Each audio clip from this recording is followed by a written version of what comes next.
नमस्कार, उज्जवल भारत न्यूज में आपका स्वागत है।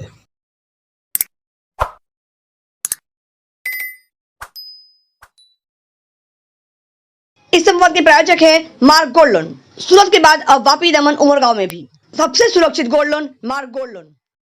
नमस्कार, उज्जवल भारत न्यूज में आपका स्वागत है।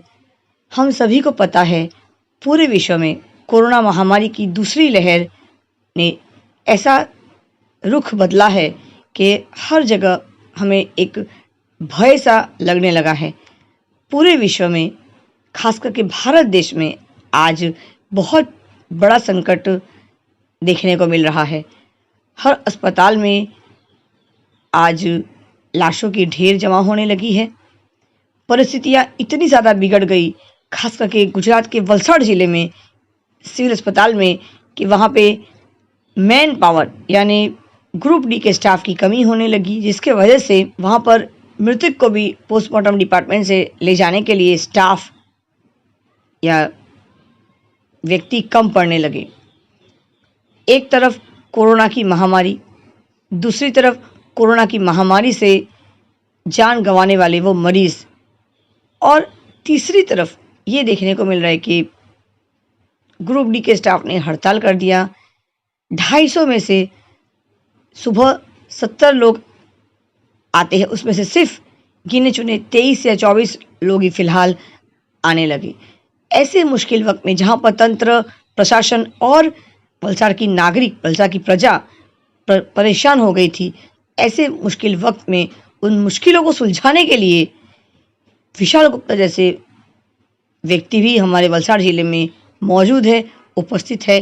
इसने आगे बढ़कर ऐसे मुश्किल वक्त में नकारात्मक कदम न लेकर बल्कि सकारात्मक सोच रखकर आगे आए और उन्होंने सिविल अस्पताल में जो भी मुश्किलें हैं उनको करीब से जांचा, परखा, और उसके बाद उन्होंने बहुत सारे ऐसे अहम फैसले किए। अहम मुद्दों पर उन्होंने जांच पड़ताल की, समझा, उन मुद्दों को सुलझाने का पूरा प्रयास किया है। अब भी प्रयास उनका जारी है।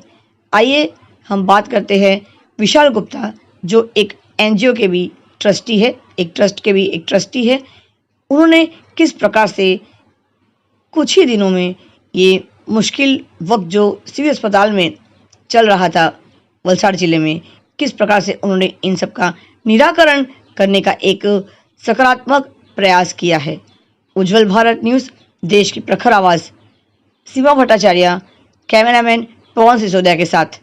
धन्यवाद।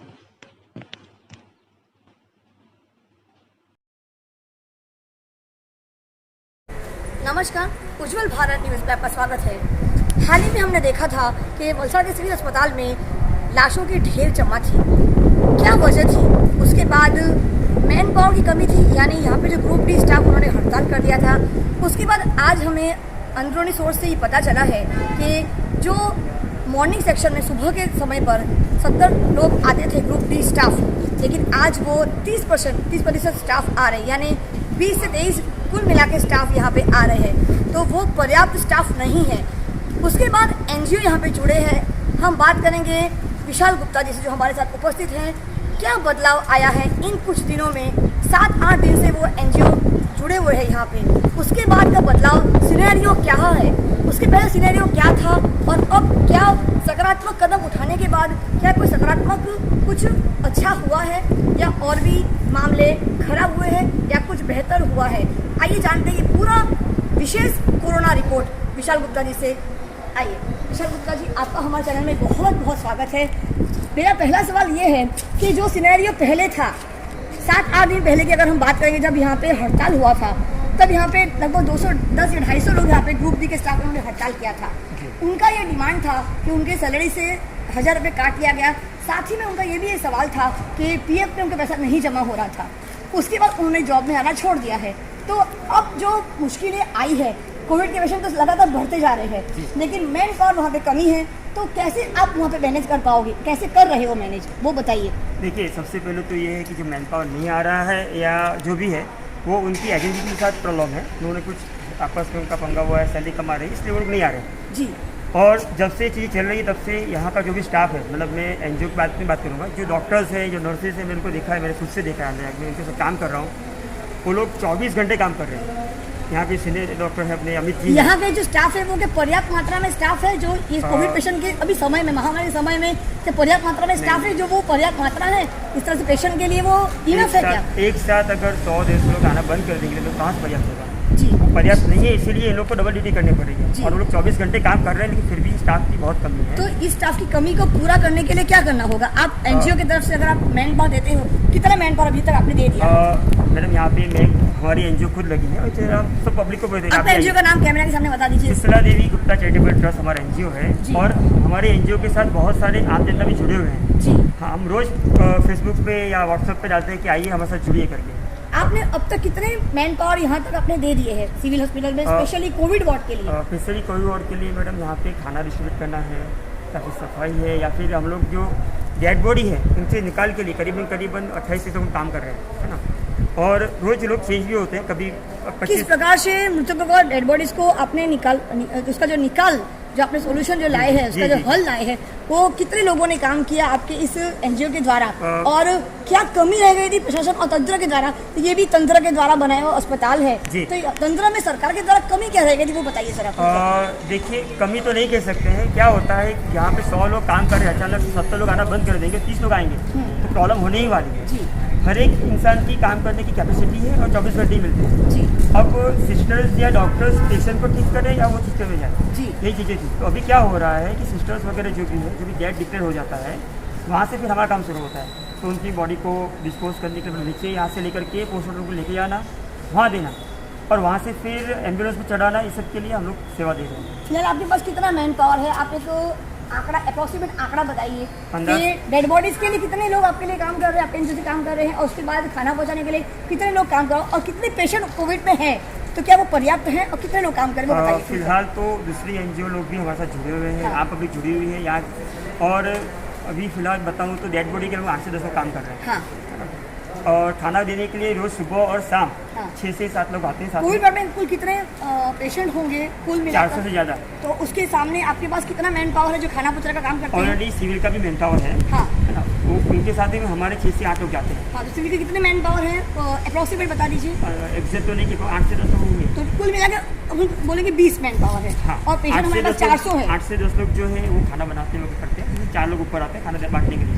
तो हमारे पास 400 पेशेंट है कोविड वार्ड में, उसके सामने 4 लोग हैं जो खाना, तो 4 लोग क्या पर्याप्त है 400 लोग खाना पहुंचाने के लिए? उनके 4 लोग होते हैं, उनके साथ में हमारे जो लोग हैं वो जुड़ते हैं। 6 से 8 लोग हमारे हो जाते हैं, लेकिन 10-12 लोग 10-12 लोग क्या 400 लोग खाना पहुंचाने के लिए पर्याप्त है? समय पे खाना पहुंच जाएगा? आपको क्या और मैन पावर चाहिए? बिल्कुल मैन पावर चाहिए। हम लोग चाहते हैं कि लोग जुड़े हमसे हो ज़्यादा। अभी भी कमी तो है? कमी तो है। कमी मतलब ऐसा नहीं कि हम खाना पहुंचा तो देते हैं, लेकिन क्या होता है हमको 2.5 से 3 घंटा लगता है। हम लोग ज़रा जल्दी शुरू कर देते हैं खाना देना, और करते करते सब टाइम हो जाता है, 2.5 घंटे लगते हैं। मतलब कमी है मैन पावर की, बिल्कुल है यहाँ पे मैन पावर की कमी। तो मैं चाहती हूँ कि एनजीओ के द्वारा आप और पब्लिक से क्या मदद चाहते हो? मैं आम जनता से यही कहूँगा कि आप अपना निजी समय जो भी है उसमें से सिर्फ 4 घंटा या 2 घंटा हमें दीजिए। आइए, डरने की कोई ज़रूरत नहीं है, यहाँ पे पूरी सेफ्टी है। PPE की जो डॉक्टर्स पहनते हैं वही फ्री पहनते हैं, वही काम करते हैं। आपका पूरा ख्याल रखा जाएगा और पूरी जिम्मेदारी के साथ में आपको हम लेके जाएंगे, आपको साथ में आपको मिलवाएंगे। मतलब तंत्र आज पूरी तरह से रेडी हार चुकी है, ये माना जाए? नहीं, तकलीफ में आ चुकी है, कहीं ना कहीं बहुत तकलीफ में आ चुकी है। तंत्र को मैन पावर की जरूरत है और वो लोग भी हायर कर रहे हैं, लेकिन जब तक मैन पावर आएगा तब तक की जो कमी है उसको पूरा करने उसको पूरा करने आप मेरा साथ दीजिए। यहाँ पे हम इंफॉर्मेशन टेक्नोलॉजी जो है या नीचे से पेशेंट का जो भी सामान है, पहले जो सिस्टम सिनेरियो था और आज जो सिनेरियो है उसमें दोनों में बदलाव है। तो आपने एनजीओ थ्रू आप जो जुड़े हैं, तो आपने कौन से सिस्टम में बदलाव लाए हैं जो पहले नहीं था और आज थोड़ा जो सिनेरियो बेहतर हुआ है? देखिए, उसमें नजर डालिए। सबसे पहले बताता हूँ कि कुछ प्रॉब्लम हमारे में भी है। जो आम जनता यहाँ पे जिनकी पेशेंट्स एडमिट है, उनके जो फैमिली वाले हैं वो क्या करते हैं, बार-बार हर आधे घंटे में 10 घंटे लाइन लग जाते हैं।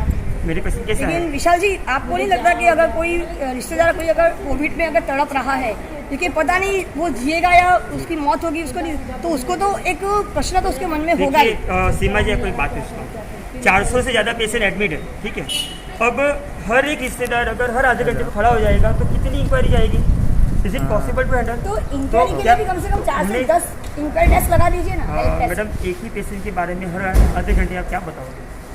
मैं इसीलिए हमने सिस्टम बनाया, आपको दिन में 2 बार इंक्वायरी करनी तो है। सीसीटीवी कैमरा लगा दीजिए, वो खुद देख बिल्कुल लेगा। बिल्कुल, तो लगा हुआ है मैडम, वो सिस्टम मतलब हम डेवलप कर रहे हैं। अभी देखिए हमने सबसे पहले क्या किया, पेशेंट को कार्ड बना के दे दिया हमने। जो भी पेशेंट है उसके रिजिस्टर को कार्ड देंगे, और उसको पूरी पेशेंट की विगत होती है कि आप ये कार्ड रखिए, आपको इंक्वायरी करना है, दिन में 2 बार इंक्वायरी कीजिए आप। जी, अगर कुछ भी कैजुअलिटीज होती है या कुछ भी है तो वहाँ बार बार ये डिमांड आ रहा है कि जी। वक्त पे खाना नहीं पहुंचता, जी। तो क्या ये अब ये समय नहीं आ गया है कि कोरोना वार्ड से लेकर मेन गेट तक एक सीसीटीवी कैमरा का एक लिंक लगा दिया जाए, मैडम, ताकि actually- पेशेंट यहाँ बाहर ही देख सके जी, बिल्कुल, कि ये- उनका खाना सही समय पे पहुंचा कि नहीं, ताकि कोई इंक्वायरी का कोई सवाल ही नहीं पैदा हो। देखिए पिछले 8 या 10 दिन से हम लोग काम कर रहे हैं, धीरे धीरे करके धीरे हर चीज़ इम्प्लीमेंट कर रहे हैं। पहले सबसे बड़ी समस्या थी कि डेड बॉडी को टाइम पे निकाल पाना। जी अगर वहाँ से डेड बॉडी निकलेगी तो वहाँ पे वेंटिलेटर या ऑक्सीजन जो भी है जी। वो ज़्यादा जल्दी फ्री होगा, तो और जो उनको जरूरत उनको मिल पाएगा। जी। प्लस जो लोग बाहर वेटिंग में है एडमिट होने के लिए उनको भी जल्दी बेड मिल पाएगा। जी। तो हमने इजी कर दिया है। जी डेली का डेली टाइम पे सब कुछ हो रहा है अभी। हाँ। ठीक है, वो हो गया हमारा सॉर्ट आउट। दूसरा प्रॉब्लम था कि बाहर बहुत लंबी लाइनें लगती थी कि हाँ। हमारे पेशेंट का क्या हाल है वो जानने के लिए। हाँ। हमने उसका सॉर्ट आउट कर दिया। अगर आप देखेंगे इस वक्त वहाँ पे कोई नहीं खड़ा है, हाँ तो उसको भी बहुत ईजी कर दिया है।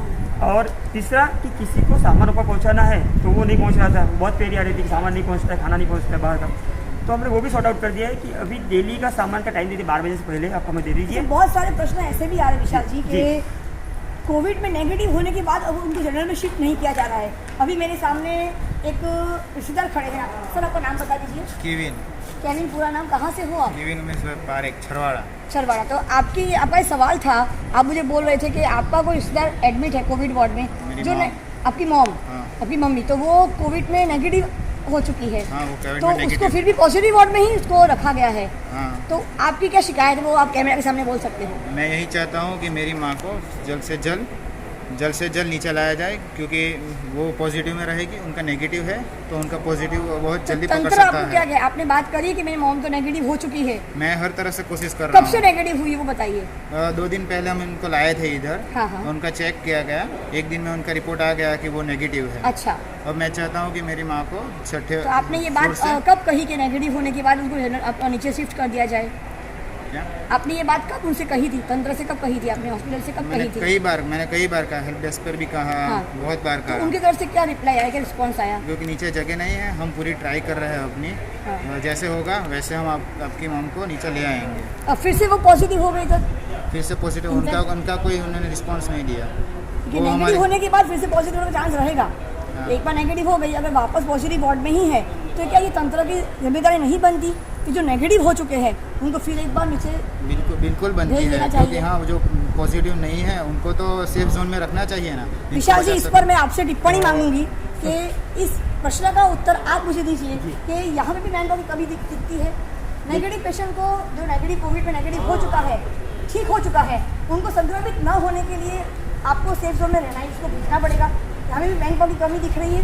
देखिए सबसे पहले आपको एक बात पूछूंगा। हाँ। और केविन जी, आपकी मम्मी का रिपोर्ट आपने जब किया, आपको कब मिला रिपोर्ट? हमको 1 दिन पहले मतलब कल मिला होगा आपको? हाँ। कल मिला था आपको हाँ। रिपोर्ट? आपने आज बताया होगा तंत्र को कि भाई ऐसा ऐसा है? आज बताया, हाँ। आज बताया मैंने। आज उन्होंने बताया है कि इनकी मम्मी नेगेटिव है, रिपोर्ट आ गया है, तो इनको तो shift अभी करना है। 24 घंटा समय चाहिए। हाँ, और दूसरा क्या है कि आपको एक कॉमन सी बात पूछता हूँ कि घर में 10 लोगों का परिवार है और 10 के 10 लोग को एक साथ अगर 10 लग जाएगा हाँ। तो क्या होगा, क्या हालत होगी? देखिए वैसा ही है हाँ, कि एक अचानक से ये महामारी फैली है, जी। अचानक से बहुत सारे लोग बीमार हो गए। तो तो इसका जो हम हल manage है, कर रहे हैं। इसका जो जी। हल है वो आप एज ए एनजीओ के नाते जी। आप और क्या इसका हल किस तरह से आप चाहते हो आज सॉल्व ही हो? केविन जी ने बताया है और हाँ। वो हमें भी जानने को आज ही मिला है। जी तो सबसे पहले नीचे जो बेड की कैपेसिटी फुल है, जी तो वे ट्राइंग टू डू समथिंग हाँ। कि भाई कैसे वहाँ पे दूसरी बेड की कैपेसिटी की जाए और रखा जी। जाए। किसी को हम बगल बगल में तो नहीं रखते, जी। जो डिस्टेंस मेंटेन करना है वो तो करना ही पड़ेगा। जी जी तो हम बहुत कोशिश करें इस बारे में, और कुछ ऐसे रूल्स भी है जिसका इस्तेमाल किसी मीटिंग के लिए किसी चीज़ के हो रहा है तो वहाँ पे बेड बढ़ाया जा रहा है। जी जैसे सिविल वालों ने भी 100 बेड बढ़ाए हैं अभी, है ना? जी। और यहाँ के जो सुप्रिटेंडेंट है अमित शाह 24 घंटे काम कर रहे जी। हैं। मैंने उनको देखा है काम करते हुए। जी रात के 2 बजे भी कॉल करो, फोन उठाते हैं मेरा वो, जी है ना?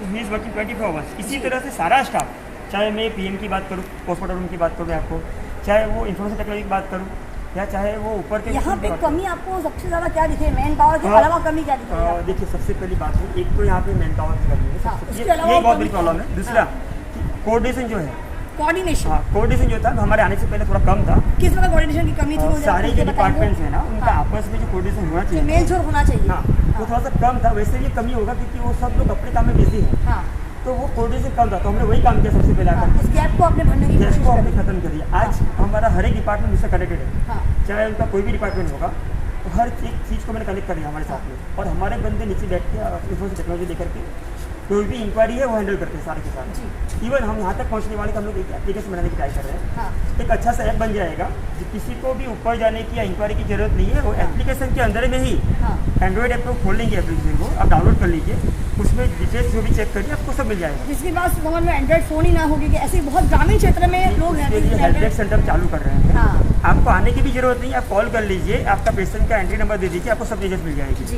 तो हम दो तरह से आगे बढ़ रहे हैं। हम लोग इन्फॉर्मेशन टेक्नोलॉजी में आगे बढ़ रहे हैं, हाँ, हाँ। आईटी में आगे बढ़ रहे हैं। हाँ, एक ऐप आ जाएगा, आपको ऐप से सारी चीज़ पता चल जाएगी, जी। और वो ऐप को हम हर 4 घंटे अपडेट करते रहेंगे। जी, और दूसरा कि हम कॉल सेंटर शुरू कर रहे हैं। अच्छा, हाँ, तो वो कॉल सेंटर पे बंदे बैठे होंगे जिनके पास सारी डिटेल्स होगी, हाँ, आप उनसे भी इंक्वायरी कर सकते हैं। मतलब कॉल सेंटर में एक आंकड़ा आएगा, नंबर संख्या होगा, उस पर आप कॉल करेंगे तो आप कस्टमर केयर जैसे बोलते हैं। एग्जैक्टली कॉल सेंटर यहाँ शुरू कर रहे हैं, मिनी कॉल सेंटर आ जाएगा। हाँ। अभी 3 दिन से हमारा बंदा ऊपर बैठ वो रहा कब है। तक एक्टिव हो जाएगा कॉल सेंटर? मैडम फिलहाल तो हम लोग हेल्प डेस्क के ऊपर ही एमओ डेटा एंट्री को अपडेट कर रहे हैं कि अभी हाँ। दिन में एक बार अपडेट होता था। क्योंकि अब जब हमारा देश जब डिजिटल जी। इंडिया होने जा रहा है, जी। हो चुका है, जी। होने जा रहा है, विकास इतना तेजी से बढ़ रहा है आगे, तो यहाँ पर मैनुअली जो काम हो रहा है ना, वो काफी धीमी गति से हो रहा है। देखिए, हम लोगों इसकी ने- गति को तेज करने के लिए टेक्नोलॉजी का उपयोग हमें करना 3 पड़ेगा। दिन से हमारा एक बंदा लैपटॉप लेके ऊपर अलग से बैठता है, हाँ।